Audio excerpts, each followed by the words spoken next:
मैं एक ऐसी दुनिया में चला गया जहाँ फीमेल लीड की स्टोरी चल रही थी। मैंने एक गरीब स्कूल ब्यूटिशियन जीशिया को ट्रेन करके उसे दुनिया की सबसे रिच इंसान बना दिया। और जब मुझे लगा कि अब मैं इस दुनिया से फ्री हो सकता हूँ तो खुशी में अपनी कंपनी के सारे शेयर्स उसी के नाम कर दिए। बस यही चाहता था कि वो फिर कभी उस पॉवर्टी वाली लाइफ में वापस न जाए जहाँ खाना और रहना तक मुश्किल था। लेकिन जिसे सबसे ज्यादा पैसों की जरूरत थी उसने ही साफ मना कर दिया। उसने कहा उसे सिर्फ मुझसे एक बच्चा चाहिए और फिर मेरे साथ एक सिंपल लाइफ जीनी है। मैंने ऊपर से स्माइल करते हुए हाँ कर दी, लेकिन उसी रात फेक डेथ करके उस दुनिया से गायब हो गया और उसकी जिंदगी का कम उम्र में मर चुका व्हाइट मून बन गया। 6 साल बाद सिस्टम पैनिक होकर मेरे पास आया और बोला होस्ट टारगेट ने मुझे भेजा है पूछने के लिए कि आपकी बेटी ऑपरेशन थिएटर में है, क्या आप उसे देखने जाओगे। मैं बाहर से काल्म रहा लेकिन अंदर से शॉक हो गया कि मैं तो सिर्फ 6 साल के लिए गया था और शेन जीशिया किसी और के साथ बचा कर चुकी थी। सिस्टम तुरंत पैनिक होकर समझाने लगा कि जिस रात मैं गया था उसी रात शेन जीशिया पूरी तरह डार्क और इंसेन हो गई थी। दुनिया को स्टेबल रखने के लिए मजबूरी में उन्हें हमारे दोनों के डीएनए से एक बच्चा बनाना पड़ा। अब वो पूरी तरह पागल हो चुकी है और उसने धमकी दी है कि अगर मैं आज उससे नहीं मिला तो वो मेरी बेटी का ऑक्सीजन हटा देगी। ये सुनते ही मैं तुरंत उस दुनिया में वापस गया और सिस्टम ने मुझे सीधे हॉस्पिटल के रूम में भेज दिया जहाँ एक छोटी सी लड़की बेड पर बैठी थी। मुझे अचानक सामने देखकर उसके चेहरे पर बस हल्की सी सरप्राइज आई। फिर उसने बड़े एटीट्यूड से पॉकेट में हाथ डालकर मुझे एक बैंक कार्ड दिया और बोली ये लो 1 करोड़, यहीं रुक जाओ और मेरे पापा बन जाओ। उसकी पर्सनैलिटी बिल्कुल शेन जीशिया जैसी थी। सिस्टम ने बताया कि ये बच्ची हमारे डीएनए से बनी है। इसका नाम लिन नायर है और ये 6 साल की है। मैं पूरी तरह शॉक्ड रह गया और पूछा क्या तुम मुझे जानती हो। नायर मुझे सीधा स्टेयर करते हुए बोली आप मेरे पापा हो। मैंने आपको उस औरत के सेफ वाले एल्बम में देखा है। ये सुनकर मैं और ज्यादा शॉक्ड हो गया क्योंकि वो अपनी माँ को माँ तक नहीं बुला रही थी। तभी सिस्टम ने बताया कि शेन जीशिया और बच्ची का रिलेशनशिप बहुत कोल्ड है। बच्ची 1 हफ्ते से हॉस्पिटल में है लेकिन वो एक बार भी उसे देखने नहीं आई। ये सुनकर मेरे मन में गुस्सा आ गया कि आखिर शेन जीशिया इतनी इर्रेस्पॉन्सिबल कैसे हो सकती है। तभी नायर ने मासूमियत से पूछा तो क्या आप मेरे पापा बनकर यहीं रहोगे। मैं एक पल के लिए चुप हो गया क्योंकि मुझे शेन जीशिया का डेंजरस नेचर अच्छी तरह पता था। जब मुझे कभी किडनैप किया गया था और मैं सिर्फ 2.5 घंटे के लिए उससे दूर हुआ था तब उसने पूरी सिटी उलट दी थी और किडनैपर्स का बहुत बुरा हाल कर दिया था। उसका प्यार उतना ही डार्क और डेंजरस था जितनी वो खुद थी। वो मेरे लिए अपनी जान तक देने को रेडी थी और सिस्टम को मजबूर कर दिया था कि उसे हमारा बचा दे। लेकिन अब मैं उसे पूरे 6 साल छोड़कर चला गया था। अगर मैं यहाँ रुका तो मेरा सामना उससे जरूर होता और मैं सोच भी नहीं सकता था कि वो पागल औरत अब क्या कर सकती है। मेरी साइलेंस देकर नायर डर गई और बोली क्या आपको पैसे कम लग रहे हैं। अगर 1 करोड़ कम है तो 10 करोड़ दे दूंगी। मैं आपको लोन पेपर भी लिखकर दे दूंगी और जब बड़ी हो जाऊंगी तो सब वापस कर दूंगी। ये कहते हुए उसने तुरंत पेपर निकाला और उस पर कई जीरो लिख दिए। लेकिन तभी एक मेड अंदर आई। उसने पेपर छीन कर फाड़ दिया और गुस्से में बोली मैडम आप समझ क्यों नहीं रही। ये 99999वां आदमी है जो प्लास्टिक सर्जरी करके आपके पापा बनकर आपको चीट करने आया है। ये कहते हुए वो मेरी तरफ बढ़ी और मेरे बाल पकड़ने लगी। लेकिन नायर दर्द की परवाह किए बिना तुरंत बेड से उतरकर मेरे सामने खड़ी हो गई और चिल्लाकर बोली तुमने इन्हें छूने की हिम्मत कैसे की। क्या तुम्हें लगता है कि मैं अपने रियल पापा को नहीं पहचान सकती। मेड ने कहा लेकिन मैडम आपके पापा को मरे हुए 6 साल हो चुके हैं, वो कैसे हो सकते हैं। नायर गुस्से में चिल्लाई शट अप, मेरे पापा मरे नहीं हैं। उस औरत ने खुद कहा था कि मेरे पापा एक सिस्टम यूजर हैं और उन्हें मेरी जिंदगी का जल्दी मर जाने वाला व्हाइट मून बनना था, इसीलिए उन्होंने फेक डेथ की थी। उसकी बात सुनकर मैं अंदर से हिल गया क्योंकि शेन जीशिया को मेरे सिस्टम यूजर होने का सच पता था लेकिन मैंने कभी उसे पूरी कहानी नहीं बताई थी। फिर भी उसे सब कैसे पता चला। नायर गुस्से में मेड को घूरते हुए मुझे प्रोटेक्ट करने लगी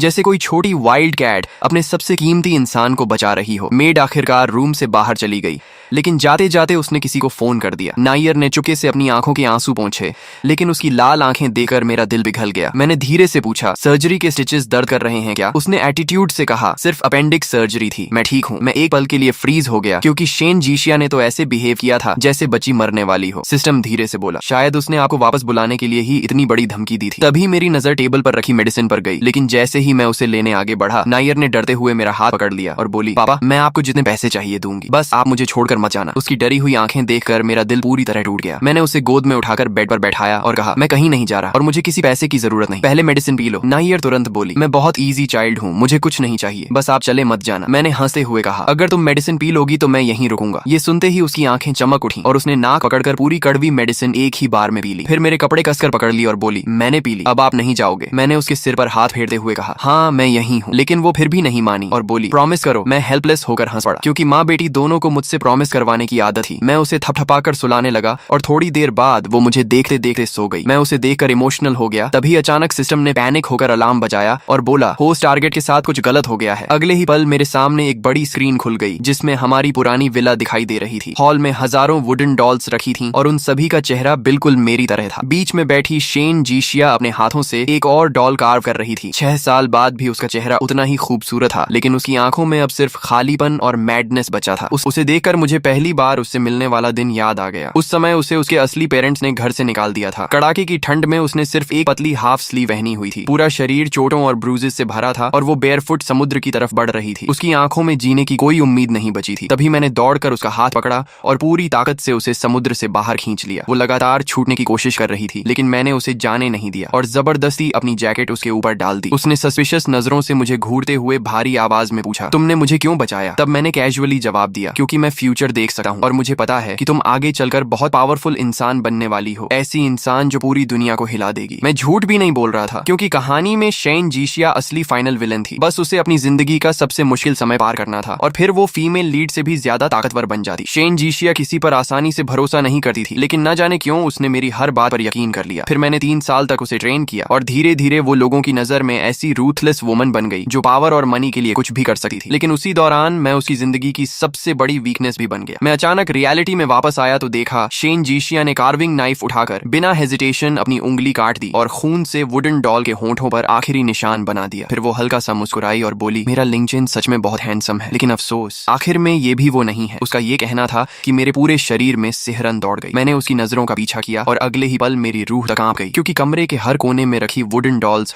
बिल्कुल मेरी तरह दिख रही थी। हर डॉल इतनी रियल लग रही थी जैसे मैं खुद वहां खड़ा हूँ। साफ पता चल रहा था कि उन्हें बनाने वाला इंसान किस हद तक ऑब्सेस्ड था। 6 साल बाद शेन जीशिया पहले से भी ज्यादा इंसेन हो चुकी थी। तभी सिस्टम ने धीरे से कहा, होस्ट, आपके जाने के बाद टारगेट हर दिन खुद को इन डॉल्स के साथ कमरे में बंद रखती थी। वो एक पल के लिए भी उनसे दूर नहीं रह पाती थी, चाहे उसकी तबीयत कितनी भी खराब क्यों ना हो, यहाँ तक कि खून की उल्टियां क्यों ना हो रही हो। फिर भी वो रात में वापस इसी रूम में लौट आती थी। ये सुनते ही मेरे दिल में गिल्ट और दर्द और बढ़ गया। तभी विला के बाहर से नॉक की आवाज आई। बाहर से बटलर बोला, मैडम, वांग मेड आपसे कांटेक्ट नहीं कर पा रही थी, इसलिए उन्होंने मुझे मैसेज देने भेजा है। छोटी मैडम के पास फिर एक ऐसा आदमी आया है जो सर जैसा दिखता है। इस बार उसने छोटी मैडम को पूरी तरह बिलीव करा दिया है और वो उसे अपना पापा मानने लगी है। शायद सर्जरी के बाद छोटी मैडम सर को बहुत मिस कर रही हैं, इसलिए मुझे डर है कि कहीं वो आदमी उन्हें बहलाकर अपने साथ न ले जाए। मैडम, क्या आप एक बार हॉस्पिटल जाकर छोटी मैडम को देख लेंगी? लेकिन अचानक डिस्टर्ब किए जाने पर शेन जीशिया का चेहरा ठंडा हो गया। उसने बिना इमोशन के कहा, उसे जिसे पापा बुलाना है बुलाने दो, और अगर जाना है तो चली जाए, मुझे डिस्टर्ब मत करो। आज मैं सिर्फ अपने लिंक चेन के साथ एनिवर्सरी मनाना चाहती हूँ। ये सुनकर बटलर हेल्पलेस होकर चुपचाप वहां से चला गया। लेकिन मैं अंदर से और ज्यादा कंफ्यूज हो गया, क्योंकि शेन जीशिया का नायर के लिए इतना कोल्ड बिहेवियर देकर समझ नहीं आ रहा था कि आखिर इन माँ बेटी के बीच ऐसा क्या हुआ था। आखिर हुआ क्या है? तभी बिना किसी वार्निंग के स्क्रीन पर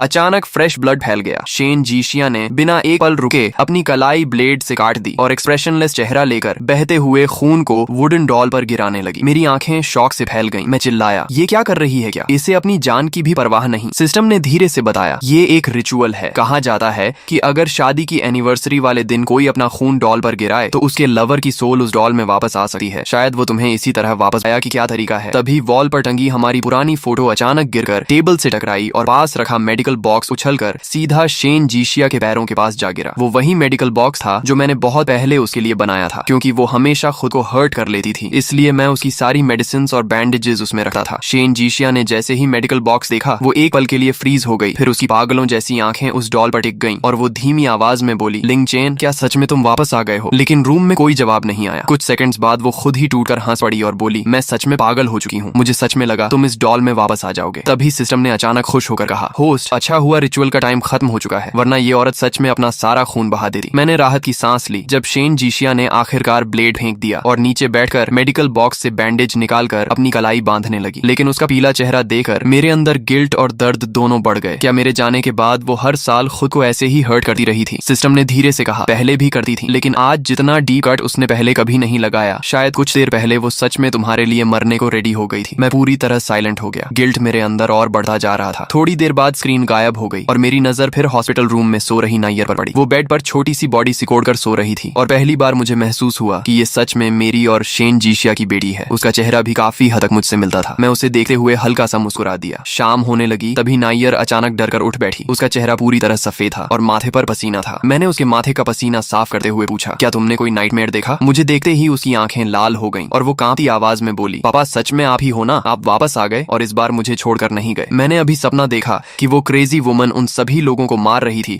जो आपकी तरह दिखते हैं। नायर डर से कांप रही थी, लेकिन उसकी आवाज में गुस्सा भी था। उसने दांत भींचकर कहा, वो औरत सिर्फ पागल नहीं है बल्कि ब्लाइंड भी है। हो सकता है वो आपको पहचान ही न पाए और बाकी लोगों की तरह आपको भी मार दे। अपनी ही माँ के लिए उसके चेहरे पर इतनी नफरत देखकर मैं अंदर से कंफ्यूज हो गया, क्योंकि टेक्निकली उसे शेन जीशिया ने ही बड़ा किया था। फिर दोनों के बीच रिलेशनशिप इतना खराब कैसे हो गया? मैं कुछ पूछ पाता उससे पहले ही नायर बेड से कूदकर नीचे उतर गई और सीरियस एक्सप्रेशन के साथ बोली, पापा मुझे पता है आप भी उसे हेट करते हो, तभी उसे छोड़कर चले गए थे, लेकिन मैं उसकी तरह नहीं हूँ। मैं बिल्कुल नॉर्मल हूँ। अगर आप चाहो तो मुझे अपने साथ ले चलो। मैं पैसे भी कमा सकती हूँ और हाउस वर्क भी कर सकती हूँ। ये कहते हुए उसने अपने बैग से कई बैंक कार्ड्स निकालकर मेरे हाथ में रख दिए और बोली, इनमें कुल मिलाकर 1 करोड़ है। अभी ज्यादा नहीं है, लेकिन मैं फ्यूचर में और भी कमाऊंगी और पूरी जिंदगी आपका ध्यान रखूंगी। उसके सीरियस फेस को देखकर मैं हंसी रोक नहीं पाया। मैंने उससे पूछा, नायर तुम अपनी माँ से इतनी नफरत क्यों करती हो? लेकिन उसने जवाब नहीं दिया। उसने बस मेरा हाथ पकड़ लिया और धीरे से बोली, ये सब मैं आपको यहाँ से निकलने के बाद बताऊंगी, प्लीज अभी मेरे साथ चलो। उसकी आंखों में डर और रिक्वेस्ट दोनों थे और मेरा दिल पूरी तरह पिघल गया। मैंने आखिरकार हाँ कह दिया। ये सुनते ही नायर की आंखों में खुशी चमक उठी और वो मेरा हाथ पकड़कर बाहर ले जाने लगी। रास्ते में वो धीरे से बोली, पापा डरिए मत, मैं आपको यहाँ से सेफली भगा दूंगी और पूरी जिंदगी प्रोटेक्ट करूंगी। लेकिन उसकी बात पूरी भी नहीं हुई थी कि अचानक सामने एक औरत आकर खड़ी हो गई। उसे देखते ही मेरा चेहरा बदल गया। शेन जीशिया सीधा मुझे देख रही थी। उसके होंठों पर हल्की मुस्कान थी, लेकिन आंखें पूरी तरह खाली थी। उसने धीमी आवाज में कहा, लिंगचेन तुम इसके साथ भागना पसंद करोगे, लेकिन मेरे लिए रुकना नहीं चाहोगे। क्या तुम सच में दूसरी बार भी मुझे छोड़कर जाने वाले हो? 6 साल बाद वो पहले से काफी पतली हो चुकी थी, लेकिन उसकी मौजूदगी अब भी उतनी ही डेंजरस थी। उसकी नजर एक पल के लिए नायर पर गई और फिर वापस मुझ पर टिक गई। उसने शांत आवाज में पूछा, क्या हम दोनों थोड़ी देर बात कर सकते हैं? नायर उसके गेज से डर कर कांप गई, लेकिन फिर भी मेरे सामने खड़ी हो गई और बोली, मुझे पता है तुम क्या करना चाहती हो। मैं तुम्हें पापा को हर्ट नहीं करने दूंगी। मैं गिल्ट में उसकी नजरों से बचने लगा, क्योंकि सच कहूं तो चाहे पहले हो या अब, शेन जीशिया ने हमेशा मुझसे सच्चा प्यार किया था और हर बार उसे हर्ट करने वाला इंसान मैं ही था। तभी सिस्टम अचानक प्रकट हुआ और बोला, होस्ट हेडक्वार्टर से मैसेज आया है